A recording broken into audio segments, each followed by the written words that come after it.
Not like this. Hello everybody. This week I was in a bit of a rush, so I decided to use a very strong Pokemon.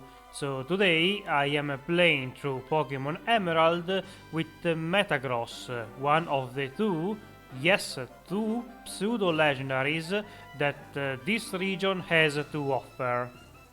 As you can see on screen, its stats are amazing compared to what I usually use. The move pool is not quite as good, but still pretty solid.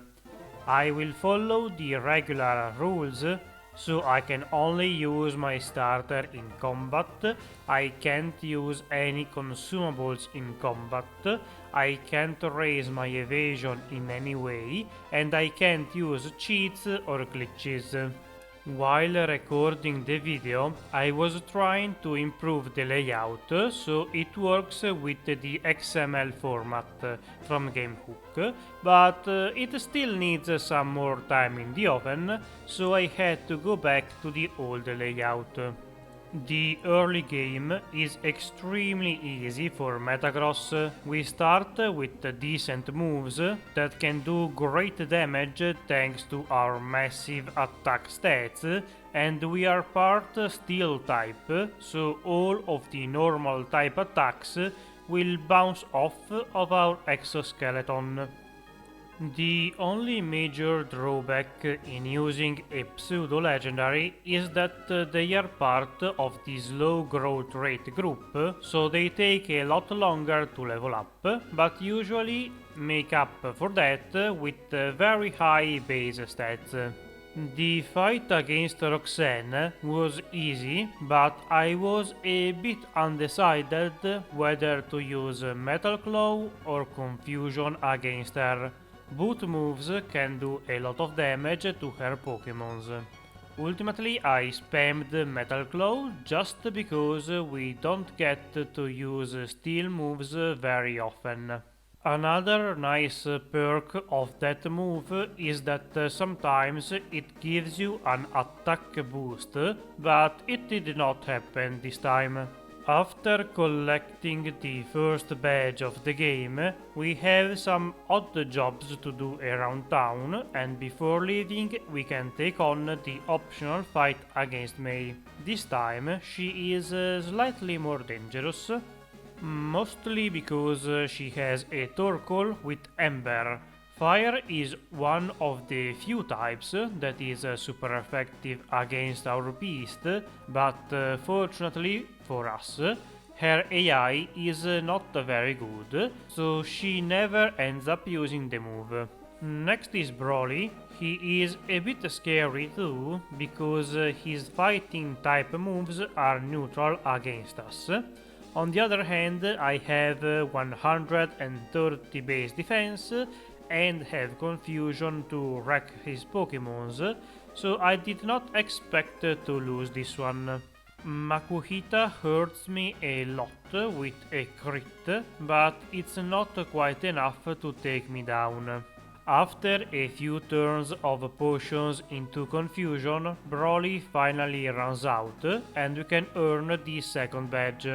Our next destination is Slateport, where the two Team Aqua Grunts ambush us, but as we all know, there is not much they can do against me.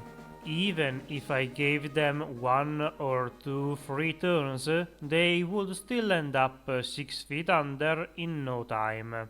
I do take a bit of damage from rough skin, which is a bit weird since I'm made out of metal, but I guess their skin is encrusted with diamonds. Anyhow, up next is the May 2 fight. She too is a bit scary. Her starter finally evolved and now it can use Mud Shot. Since it is ground type, it is going to hurt quite a bit, but as you might notice, it is not lowering our speed. That is because of our ability. Clear Body makes it so our stats cannot be lowered by Pokemon moves. After grinding XP around Moville, we can take on the leader of the gym.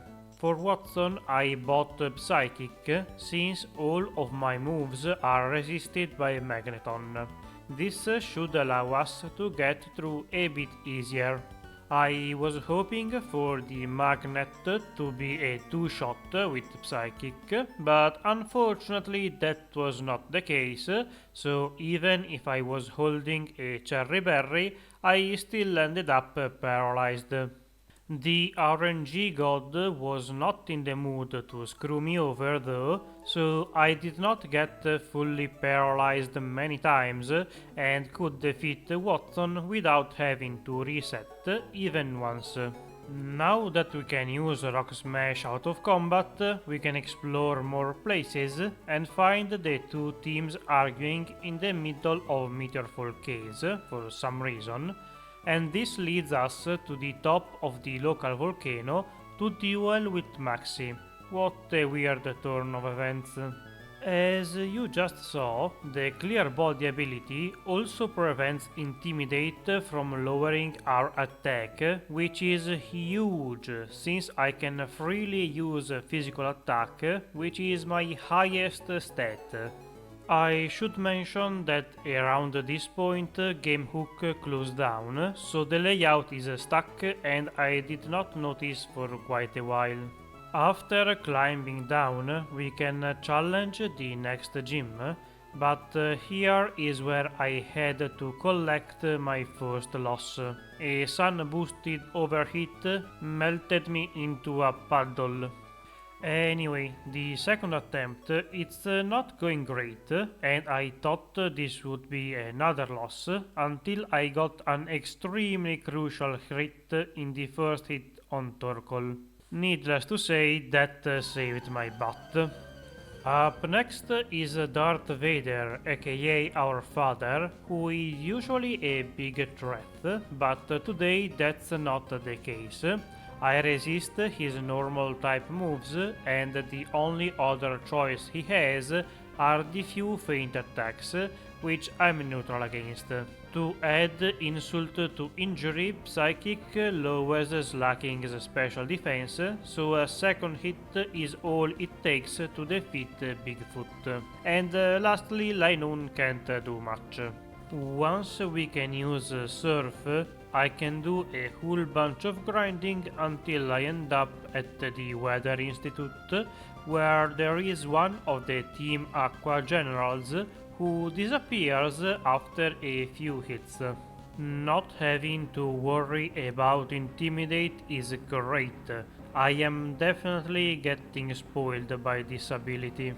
As soon as we leave the hostage situation, May is there to stop us in our tracks. Her Pokémons are very weak at this point, so I don't expect much resistance from her. I get hit a couple of times, but at this point those barely register as scratches. Before Winona, I noticed the layout issue and fixed it.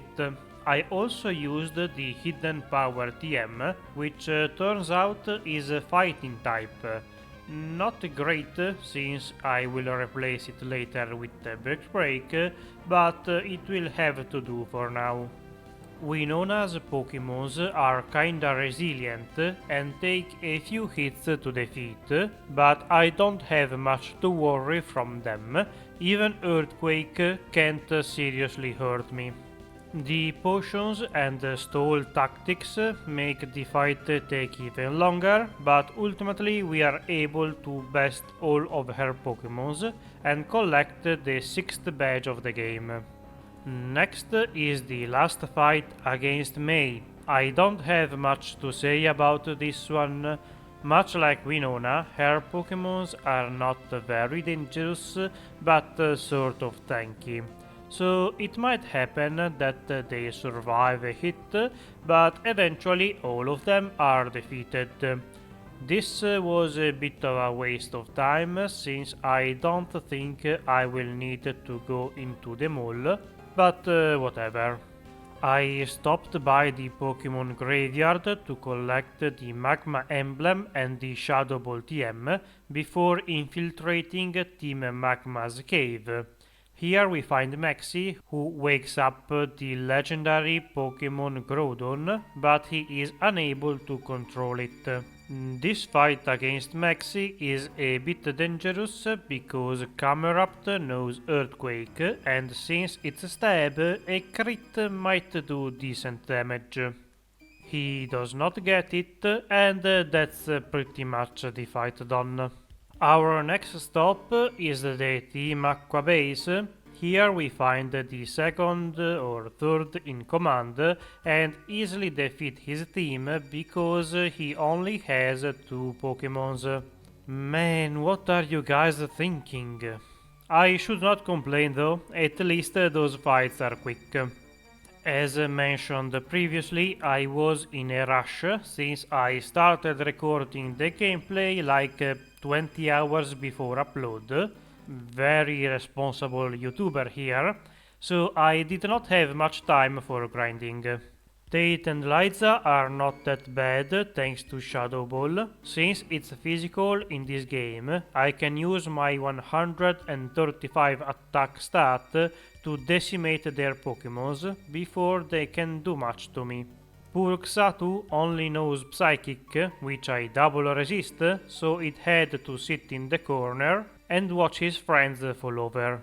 With no time to waste, I immediately jumped into the next double fight.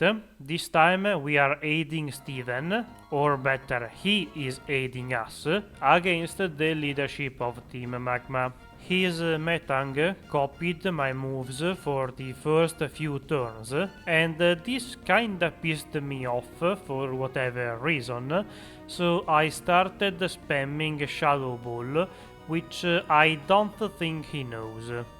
I don't have much else to say about this fight. Our moveset is almost complete at this point, and thanks to our great stats, most Pokemons in the game explode if I manage to land a Meteor Mash on them. After beating some sense into the Team Magma guys, I am given the Dive HM and can use it to reach the Seafloor Cave, where we find Maxi and start a battle against him. If Maxi could have been a problem because of Camerupt, Archie does not get that luxury and is barely an inconvenience.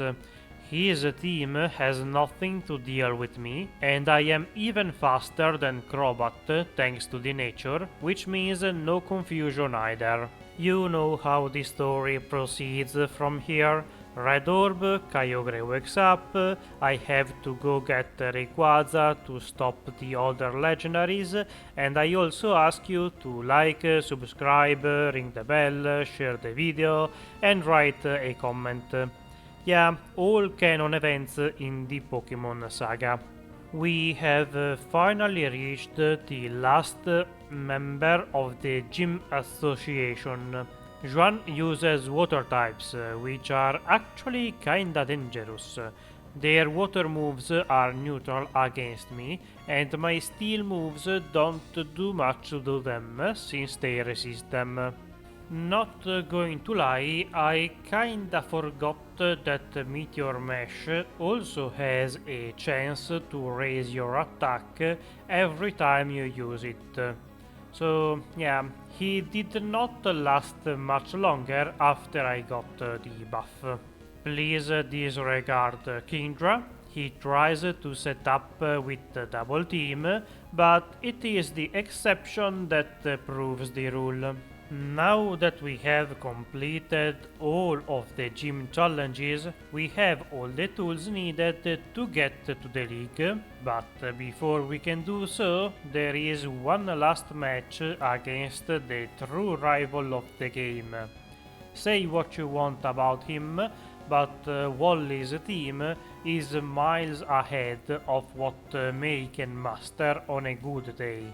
To be fair, I misplayed a bit when I tried to use Meteor Mesh on Magneton and get confused for my mistakes, but as usual I don't get punished, so I will never learn them. After taking care of Wally, we can make our way through the Victory Road and eventually access the league itself. This time my level was quite low since I skipped a lot of trainers and decided to use the few rare candies I collected to raise my level a bit. The first member is Sidney, but without Intimidate, and Brick Break with 135 attack, he does not last long. As you might expect, all of his Pokémons are a one-shot, and since I can move before them, this is a very simple sweep. The next fight is against Pheobe, and while she uses a different type, my strategy does not change much. This time, instead of sweeping with the Brick Break, I could have done so with the Shadow Ball. Things were getting a bit dull, so I decided to use Meteor Mesh for once. Maybe it misses and things could get interesting, but yeah, no, it was still quite a boring sort of sweep. With Phoebe defeated, we can take on Glacia. I'm pretty sure Brick Break alone would be enough to crack her team, but I used Meteor Mesh once at the start and it gave me an attack boost, so now I am sure that the Celio and Glalie species went extinct. So ultimately this was another other sweep. The only difference being the fact that I reached level 75, which is not really notable in any way. That took a bit of a downer turn, but we finally reached Drake, the one fight I was sort of excited for. His team can do good damage to me with Earthquake and Flamethrower, and they might also leave a Meteor Mesh.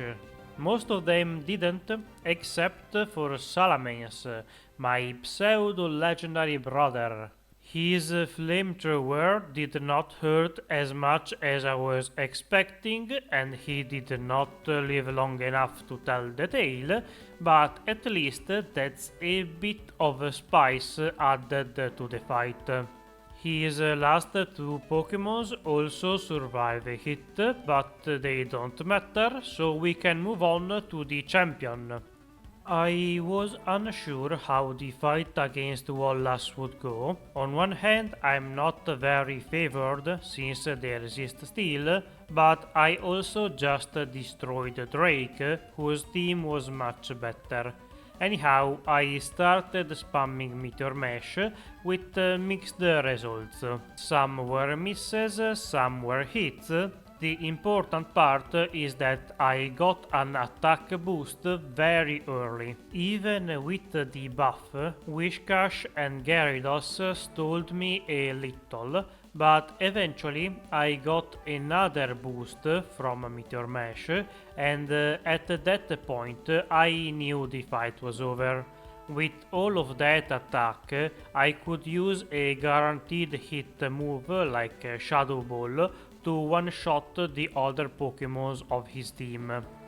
It felt a bit weird to end it with that move, so I used one last Meteor Mesh against Milotic to end it all. As expected, Metagross did not have much trouble getting through the game, and since I focused a bit on speed, he ends the game with the fastest time so far.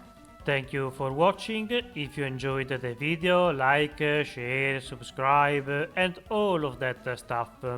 If you have any comments, feedback, suggestions, video ideas or random thoughts, feel free to write them down in the comments. See you next week. Bye!